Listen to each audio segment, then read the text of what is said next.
My brother-in-law essayed me 7 years ago, and my family is not on my side. I, 33F, was essayed by my brother-in-law, who has a massive drinking problem, when I was 24. It happened less than 6 months after I had moved an hour away from my parents' house. It took me 8 years to tell my husband, whom I had been dating for 4 months when it happened. Once I told him, it started to explain a lot of weird behaviors, panic attacks when going to visit my family and night terrors being the two biggest issues. About a year ago, I told my parents everything that happened. My father was fairly silent. My mother tried to be understanding, but couldn't help herself with comments like, "Why didn't you tell us?" and make jokes about how messed up my childhood was when I said I had been in therapy.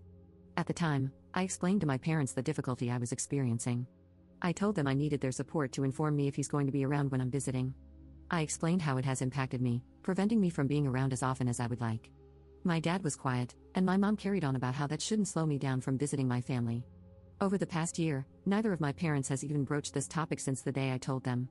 If my brother-in-law is around at a family gathering, my dad pays attention and stays right by my side if he tries to talk to me. My mom, on the other hand, gives him more drinks when he shows up already intoxicated, and does things like setting an extra plate at family dinners just in case he shows up. It has been hurtful, and I haven't exactly felt supported by my family. My relationship with my sister has also deteriorated, although we were never super close to begin with, and she is still blissfully unaware of what her husband did to me. A few years ago, my mother announced to the family that she was officially giving me Thanksgiving to host, and since then, it has been a battle, and she tries to host every year. I finally put my foot down this year and said I won't come. I tried to explain to her how hurt I am and that I want to be in my own safe place. If my brother-in-law actually shows up, I'll feel empowered to finally confront him, but he usually avoids me ever since the incident, and the feeling is mutual. I got emotional while trying to say this, and my mother told me not to cry. I lost it and told her I was allowed to have emotions, and she was going to listen to them even if they made her uncomfortable. She was not happy with what I had to say to her and started swinging back with unrelated issues. I hung up on her because the conversation was going nowhere good. After I got into the fight with my mom, I felt empowered enough to confront my brother-in-law. We talked, and he tried to say he slightly remembered what he did to me, but wasn't sure because he was too hammered that night. I proceeded to give him every single detail that he refused to remember. I also told him I'm not looking to blow up my sister's life almost a decade later, but he needs to step up and be a better husband and father and also stop drinking. The next day, my mom told my sister about our fight. The main point of the argument was me not feeling supported around the man who essayed me. My sister doesn't know this part, so she thinks I'm arguing about hosting Thanksgiving just because I'm difficult. I received a long, nasty text from my sister for being rude to my mother. She carried on and called me a bad aunt for not being around my nephews enough and not spending more time with my family. I felt extremely hurt by that, especially since she didn't know the full story. I screenshotted the text and sent it to my brother-in-law so he has to at least see what I'm going through because of him. So, I've been attempting to protect my sister by not telling her this secret. Should I just spill the beans and let the cards fall where they may? Update 1. To clarify some comments, I have not been fine interacting with my brother-in-law. I experienced panic attacks from the beginning but didn't understand the reason because I thought I had successfully repressed it. It took a lot of therapy to figure out what was upsetting me and causing the panic attacks and night terrors. I am not comfortable leaving my sister and the kids in a situation like that. My sister has spent her entire life running face first into bad partners, physically, emotionally, and substance abusers. She doubles down when anyone expresses concern or tries to help her, usually making the problem substantially worse. I never want to see him again. The only time I have contacted him outside of family interactions since this happened was to confront him on Saturday and send a screenshot of my sister's nasty text. There have been no other texts, just 2 texts in the last 9 years. Funny that some suggest I should run to a therapist. I fired my last one for telling me I shouldn't address this situation at all. Right now, I'm doing the best I can with the tools I have. I foresee my sister accusing me of lying to hurt her in some way, then going no contact.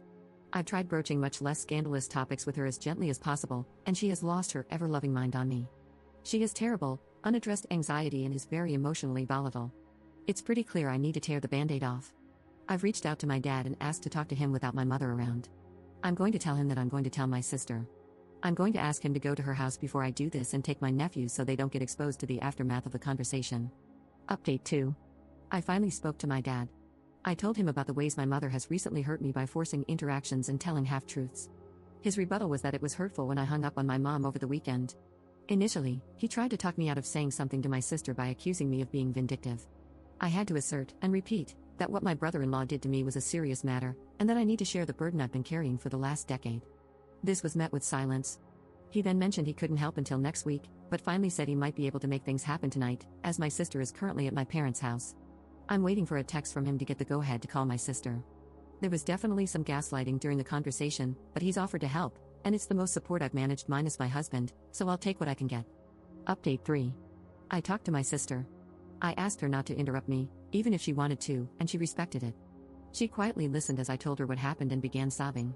The first words out of her mouth were that I would never have to see him again, he would never be welcome at mine or my parents' houses. She believed me 100%.